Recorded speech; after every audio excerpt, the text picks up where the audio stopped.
In the shadows of a desolate future, the Imperium of Man emerges, a bastion of unyielding resolve, guarded by the unwavering loyalty of its stalwart sons.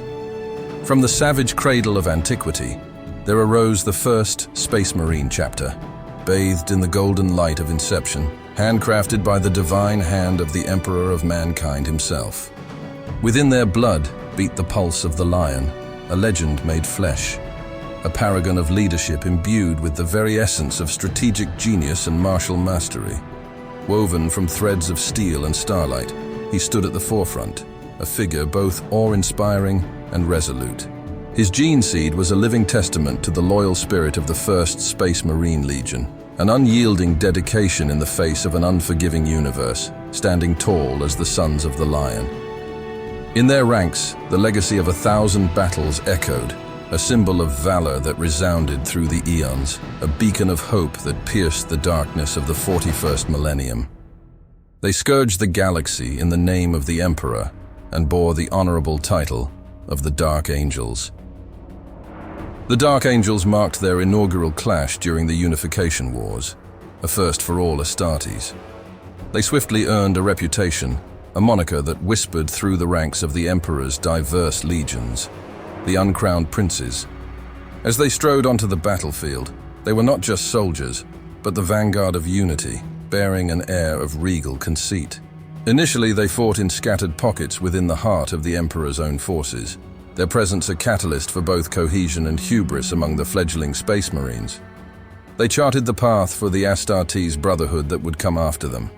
Bound neither by company nor commander, they were ubiquitous, an ever-present force coursing through the sinews of the Legion.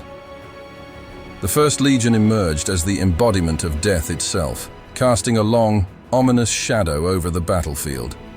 The mortal realms quivered at their name, and this reputation, like a contagion, seeped into the very heart of the Legion. In response, they embraced the skeletal visage of death as their emblem, a stark symbol of their grim and indomitable nature. Once an embodiment of evolving knowledge, a dynamic unit that reshaped itself with every challenge, the warriors of the First Legion found themselves trapped in the clutches of stagnation. They believed they had reached the apex of skill, a summit they thought was insurmountable. Outside, recruits trickled in like reluctant drops of rain, while every battle became a descent into the treacherous canyon of arrogance. Each order and host, like dragons coveting meager treasures, guarded their fragments of lore with jealous fervor. The Legion, once a formidable force, now curled into itself like a serpent swallowing its own tail. During the Great Crusade, a storm brewed within the ranks of the First Legion, a tempest seeking to reclaim its former glory. However, the gods of battle were merciless, and their leaders fell like ancient giants in a celestial war. The aftermath birthed chaos, as orders and hosts wrestled for the throne of primacy. The mantle of command, heavy and blood-stained, settled upon the shoulders of the Council of Masters, who, like cosmic weavers, unraveled the Legion and flung its shards across the cosmic expanse. In battles waged with unbridled ferocity, they cared not for the crimson rivers staining their armor, nor for the toll exacted on their own mortality. Success, a siren with a haunting melody, serenaded their endeavors, yet the price demanded was always fearsome. Each triumph etched another scar upon the Legion's reputation, and by the mid-Great Crusade, they had transformed into seekers of death's cold embrace. Chapters, hosts, and orders, once a harmonious symphony, now played discordant tunes in the orchestra of independent wars. The Legion's once unassailable unity shattered like glass, scattering shards of pride and purpose. Fortune's fickle gaze shifted when the Primarch, Lionel Johnson, emerged from the shadows of destiny on the rugged planet of Caliban. His leadership was no hollow command, no mere expectation of loyalty. Instead, he sought to forge a bond, a kinship rooted in earned respect. The Lion, a master of deeds over words, beckoned doubters to face him in the crucible of one-on-one combat. In a series of duels, the Lion faced and felled every captain, the clash of steel echoing through the valleys of doubt. Loyalty, hard-earned on the anvil of conflict, became the Legion's bedrock. The fractured group found a leader in the Lion, who melded the teachings of Caliban with the First Legion's dogma, crafting a new, refined vision. With a muster of 20,000 legionaries, a formidable third of the Legion, the Lion embarked on a crusade to unite the disparate companies of dark angels scattered across the galaxy. Each encounter was a solemn dance, where companies, draped in dour allegiance, submitted their captains to the Lion's duel. The renaissance of the dark angels unfolded under the Lion's command, unfurling to sweep away the lingering memories of earlier failures. They became a shield, a bulwark against the tide of chaos, saving allies from the clutches of overwhelming darkness. Their prowess on the battlefield crowned them with the laurel of the most powerful Space Marine Legion, a title earned in sacrifice and the forge of unyielding loyalty. As the Lion's celestial renown echoed across the galaxy, tales of his valor and battlefield prowess even reached distant fringes of the Legion's homeworld. But in the shadow of his glory stood Luther, the dark specter at the Lion's side. His heart, a tempest of envy, hungered for the recognition he deemed rightfully his, a share of the spotlight that danced upon Johnson's shoulders. His role as planetary governor, a once accepted post, now festered in his soul like a festering wound, an insult clawing at the edges of his ambition. The seeds of discontent, sown in Luther's heart when Johnson ascended to Grand Master, sprouted and twisted into vines of rebellion as the Primarch's fame soared. The tendrils of discord deepened when the Lion, like an all-seeing eye, glimpsed Luther's hesitation in thwarting an assassination attempt. Banishment became the punishment, a decree that flung Luther and his dark angels back to their roots on Caliban. Yet in the cradle of Caliban's isolation, malice took root. Luther, a guardian left to watch over a forsaken world, turned to the whispering shadows of the Chaos Gods. The defeated gods, still licking their wounds from the heresy, found a willing servant in Luther, the puppeteer of rebellion and the architect of a darkened destiny. Upon their return to Caliban's cold embrace, the Dark Angels, like prodigal sons seeking refuge, were met not with open arms, but with the cold, metallic embrace of their own planetary defenses. The very sentinels that once stood guard now turned traitor, spitting fire at those they were sworn to protect. A twisted assault unfolded, brothers facing brothers, kin drawn into a tragic dance of betrayal. In the heart of the turmoil, a duel ignited between Luther and Lionel Johnson, locked in a battle that mirrored the cosmic struggle between light and shadow. Luther's blade mortally wounded the Primarch, yet in the dance of fate, the scales tipped, and Luther tasted the bitter sting of defeat. With rage swirling in the depths of defeat, it birthed a cataclysmic event. The Chaos Gods, hungry for chaos, tore the fabric of reality, birthing a warp rift that swallowed the traitorous fallen angels, scattering them like cosmic ashes across the galaxy. The betrayal tainted the Dark Angels' honor.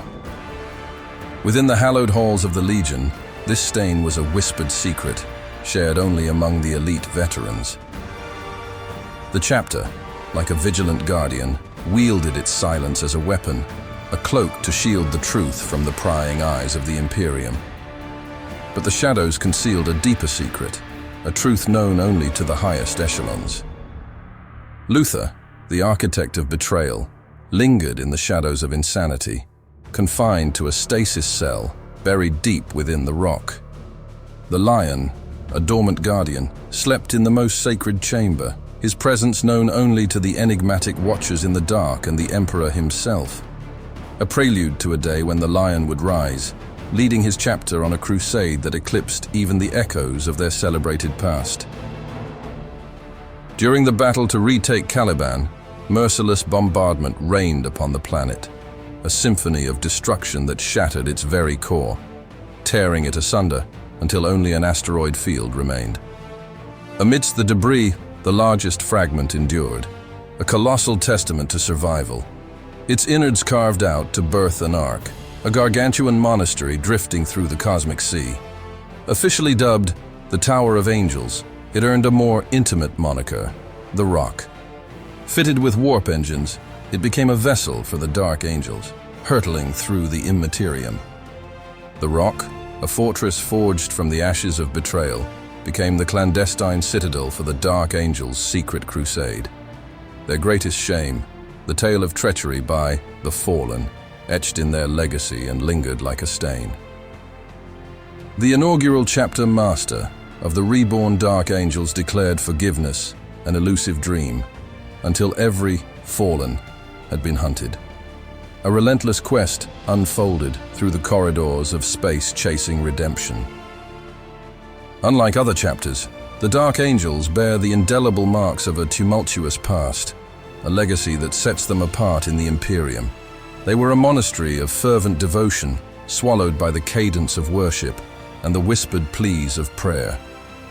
Within its hallowed halls lie ranks, each rung a glimpse into the enigmatic origins of the Dark Angels. For most, the truth remains hidden, a secret held close to the hearts of the inner circle's chosen few. It is they who carry the weight of knowledge, who bear the burden of a truth that spans eons. During the Horus Heresy, the Dark Angels stood as a fractured legion, 6 wings of specialized fighters that danced on the edge of destiny.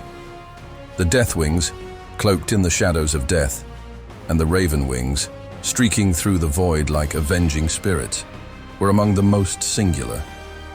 At their helm, the Grand Masters, bound by duty and honor, guided them from within the inner circle. The lineage of Lionel Johnson left a legacy of tactical brilliance and specialized expertise through the veins of Dark Angels officers. Like their progenitor, they are masters of the intricate dance of warfare, quick to harness the full potential of their abilities. With the embrace of the Primaris Space Marines, it allowed access to a vast expanse of combat specialties. From this arsenal emerges a kaleidoscope of specialized squads poised for deployment on the field of battle. Infiltrator squads move like phantoms through the ether, their mission to disrupt the very sinews of enemy communication, leaving them vulnerable, unaware, and ripe for the Raven Wings' swift and lethal strike. During the age of the Great Crusade, the Dark Angels held sway as masters of adaptability, their prowess epitomized by the legendary 6 Wings. Within their vaults lay relics of destruction, forbidden weaponry created in the forges of ancient enmity.